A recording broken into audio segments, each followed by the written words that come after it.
Being chronically lonely is, statistically, about as dangerous to your health as smoking 15 cigarettes a day.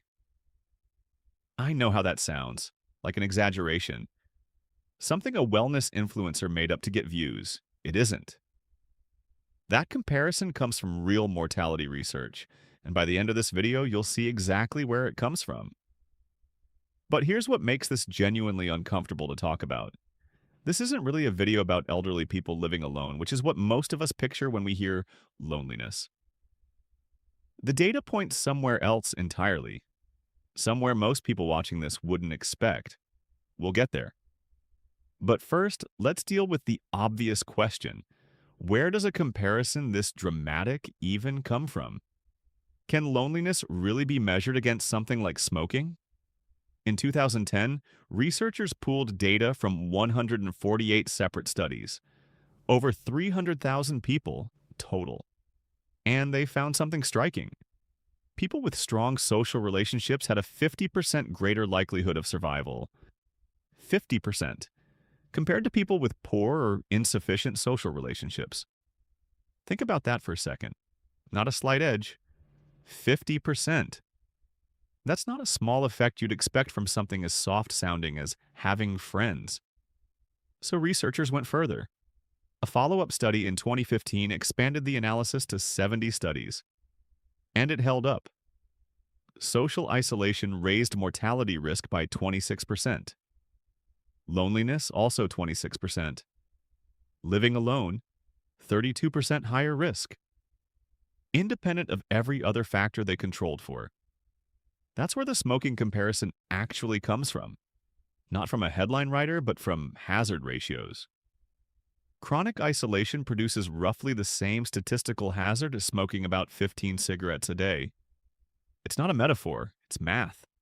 So if the effect is real, the next question is obvious. How many people does this actually touch? The World Health Organization put a number on it, and it's larger than most public health statistics you'll hear this year. Loneliness is linked to an estimated 871,000 deaths every year globally. Let that sit for a second. That's not 871,000 people who happen to be lonely. That's 871,000 deaths. The WHO associates with loneliness and isolation specifically. Broken down differently, that's roughly 100 deaths every single hour, tied to a lack of social connection. And this isn't a rare condition affecting a small, unlucky subset of the population. The WHO Commission on Social Connection found that 1 in 6 people worldwide experience loneliness. 1 in 6. Picture 6 people you know. Statistically, one of them is dealing with this right now. Maybe someone you already have in mind.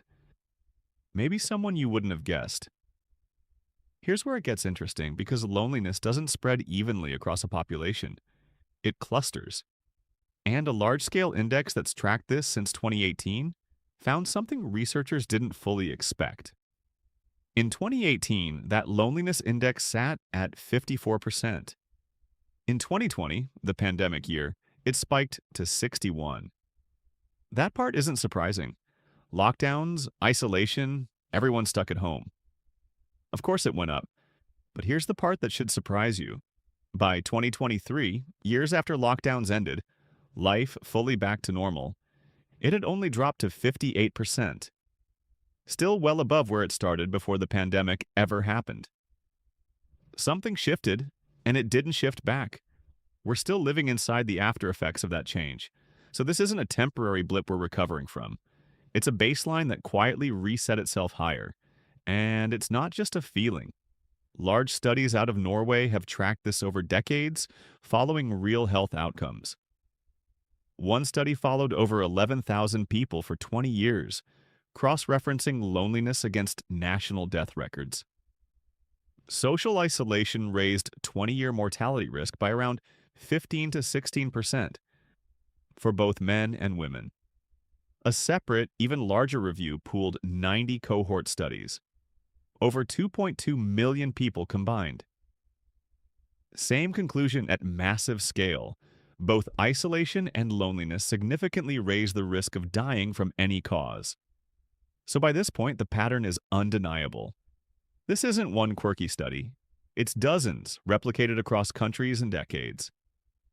But knowing the scale of a problem doesn't tell you why it's happening inside the body. And that's the question worth sitting with. How does something as intangible as loneliness turn into an actual physical cause of death? Because I feel isolated and my risk of dying goes up are two very different categories of experience. Somewhere between those two things, there's a biological bridge, and researchers have started to map exactly what that bridge looks like. So let's go there next, because the mechanism is where this stops being just a statistic and starts making physical sense. Here's what's actually happening inside your body when connection disappears for long enough. Your body doesn't know the difference between social threat and physical threat, not at the level that matters here. When you're chronically isolated, your body can respond as if you're under sustained physical danger. Because for most of human history, isolation genuinely was dangerous. Being separated from the group meant no protection, no shared resources, no one to help if something went wrong. So your nervous system evolved to treat loneliness as a threat signal, and threat signals trigger stress responses. Chronic loneliness is linked to sustained elevation in cortisol, your body's primary stress hormone. Think of a smoke alarm that never stops beeping, not the short burst of a scary moment, a low, constant hum that doesn't turn off. And sustained cortisol elevation does measurable things to the body over time. It's not a vague stress is bad claim. It's linked to elevated blood pressure, increased systemic inflammation, disrupted sleep, a weakened immune response. Each of those on its own nudges mortality risk upward. Stack them together, sustained for years, and the effect compounds. Here's the part that surprises people most. Inflammation is the common thread running through nearly all of it. Chronic loneliness is associated with the same inflammatory markers linked to heart disease, stroke, and cognitive decline. Imagine a low-grade fire burning quietly in the background of your body every single day for years. That's not a metaphor for feeling bad. It's closer to what elevated inflammation actually looks like inside you. And inflammation, sustained over years, is one of the most consistent threads connecting isolation to the diseases that actually kill people. There's also a more direct behavioral piece to this, and it's easy to overlook. People with strong social ties are more likely to get encouraged toward healthy behavior. Someone noticing when you seem off, checking in, nudging you to see a doctor. Isolated people lose that layer of accountability entirely. Warning signs go unnoticed longer. Problems get caught later. So the mechanism isn't just biological, it's also structural. Connection quietly catches things before they become serious. Stack those together, the stress hormones, the quiet inflammation, the lost safety net of people noticing when something's wrong, and the smoking comparison stops feeling exaggerated. It starts looking like the conservative estimate. Now, it's worth being precise about what this evidence can and can't tell us, because that matters here. Almost all of this comes from observational studies, tracking real people over time, not controlled experiments. That means we can say loneliness is strongly associated with these outcomes. We can't say with total certainty that isolation alone directly causes every death counted in these numbers. It's possible people who are already less healthy also tend to become more isolated. The relationship can run in both directions. Researchers try to account for this statistically, but no observational study, however large, replaces a controlled trial. What makes this evidence compelling isn't that any single study is perfect. It's that the pattern holds across 90 cohort studies, 2.2 million people, multiple countries, multiple decades. That kind of consistency at that kind of scale is about as strong as real-world evidence gets outside a laboratory. So take the smoking comparison seriously. Just don't treat it as a diagnosis carved in stone for any one individual. Now, here's where most videos on this topic would wrap up. Isolation is dangerous, especially for the elderly. Lesson learned. Accept that assumption, the one built into almost everything you've probably heard about loneliness, turns out to be wrong. Picture the stereotype: an elderly widow, living alone, rarely seeing visitors. That's who we picture when we hear loneliness. It's not wrong exactly. Isolation is genuinely dangerous for older adults, but it's an incomplete picture. Because when researchers actually broke the data down by age, something unexpected showed up. A major Norwegian study, the Tromsø Study, followed people for decades and compared isolation's effect across age groups. Most isolated versus least isolated. For people over 50, the mortality risk increase was significant. Real, but expected. For adults under 50, the effect was substantially larger.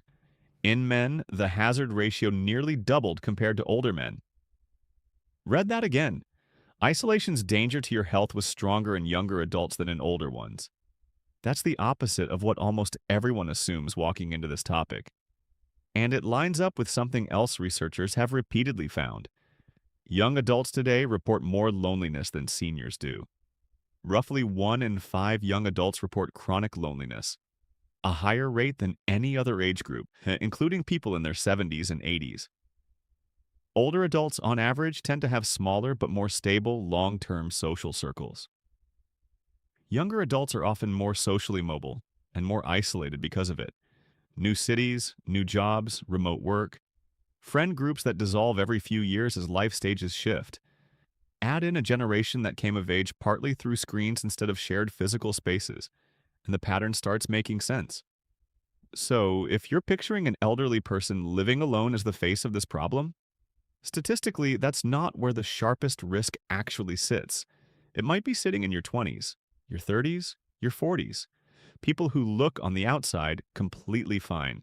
People with jobs, apartments, active social media profiles, and almost no one they'd call at 2 in the morning. That's the uncomfortable part of this data. Loneliness doesn't always look like being alone. Sometimes it looks like being surrounded by people, constantly reachable and still fundamentally disconnected. So the real question isn't who's at risk, it's what actually breaks that pattern. Here's the good news hidden inside all of this. This isn't primarily about how many people you know. Researchers consistently distinguish between social isolation, the objective lack of contact, and loneliness, the subjective feeling of disconnection. You can live alone and not be lonely. You can be surrounded by people and feel completely isolated, which means the fix isn't collect more contacts.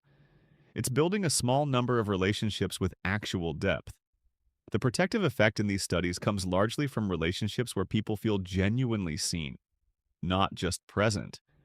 That means relationships where you can be honest about how you're actually doing, not just relationships where you're technically in the room. Practically, that starts small. One recurring commitment, a standing weekly call, a regular dinner, a consistent group. Consistency does more than intensity here. A predictable, repeated connection protects better than one big, occasional gathering. Community matters too, not in a vague, feel-good sense, but structurally. Shared activities where you show up regularly around the same people. A class, a team, a volunteer group. Anything that puts you in repeated contact with the same faces over time. And if you're the one who's isolated right now, reaching out first can feel disproportionately hard. That's normal. It doesn't mean something's wrong with you. The instinct to withdraw further is often strongest exactly when connection would help the most. That's worth naming, honestly. If you're supporting someone else, checking in isn't a small gesture. Based on this data, it may genuinely be a health intervention, not a nice to have, something closer to what regular exercise does for your cardiovascular system. So build the structure before you need the motivation. One recurring contact. One consistent space where people would notice if you disappeared. That single sentence, people would notice if you disappeared, is close to the actual functional definition of connection researchers use. Not how many followers you have, not how many group chats you're in, who would actually notice? If you can name even 1 or 2 people for that, you already have real protection. If you can't yet, that's simply where to start. So here's where this leaves us. The smoking comparison wasn't an exaggeration.